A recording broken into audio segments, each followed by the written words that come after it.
Now first, most of Florida residents that were impacted by Hurricane Irma were the trees.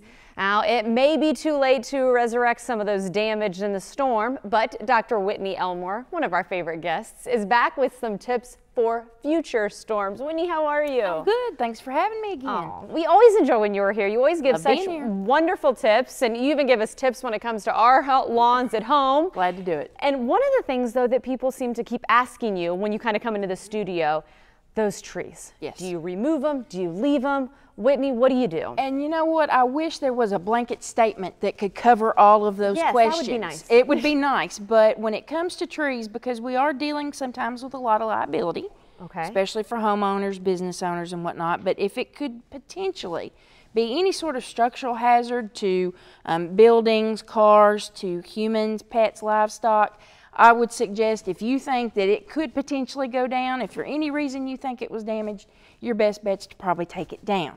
When in question, take it down. Okay. But I would always, no matter what the situation is, suggest to folks that they bring in a certified arborist. Now, I will say, you know, smaller trees, younger trees, maybe you think like, oh gosh, I just planted that. Any tips as far as that goes? The younger trees actually have a little bit of a better chance of survival if they're damaged, even if they're uprooted, compared to some of the older, more established, larger trees. The rule of thumb is, and this is actually based on scientific evidence, if the tree diameter is less than 4 inches, so fairly small, but quite a few of our landscape plants would be about that size.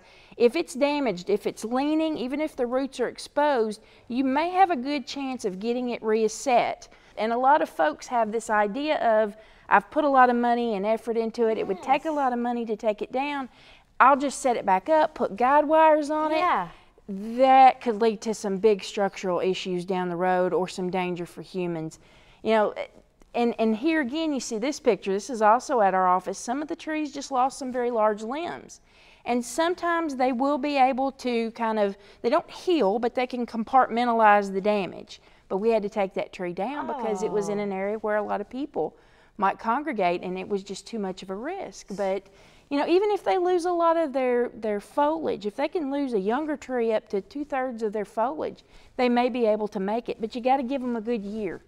And if you start to see new growth in about a year's time, it's probably going to make it and be fine. Wow, so you might not even know for a year on those younger ones. Especially if they have some root damage and everything that you might not even be able to suspect above ground. And I will say, I can't believe that when limbs come down, that actually could affect I thought trees were just keep going. I had no idea that that's something you needed to watch for. Depending on the limb and the structural integrity and whatnot of the tree, the bigger the limb, the more chance it's going to do damage to the health of the tree over time. Well, unfortunately, Irma has, you know, come and gone. Now let's look forward, because of course hurricane season is going to come again. And I know in closing here, really quick, what are some tips for the future? The tips for the future, I think, is to try to be proactive. Good pruning techniques on the trees. Keep in mind things like the hurricane pruning on the palms, which are not trees. They grow very differently. They're more related to things like grasses and corn. And if the top of that is broken out in any case, it's going to die. You've got to take that down. It's not going to regrow or anything. It's very different from that of an oak or you know, some of the maples or crepe myrtles and how they'll grow.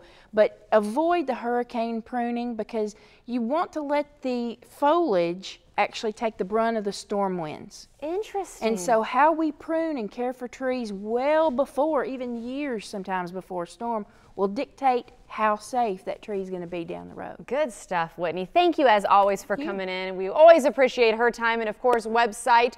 What is that there? What is your website to go to? This is to find a certified arborist. treesaregood.com. Okay, I was going to say, I didn't want to butcher that, so I had to get Whitney's help there. Whitney, you always help us out.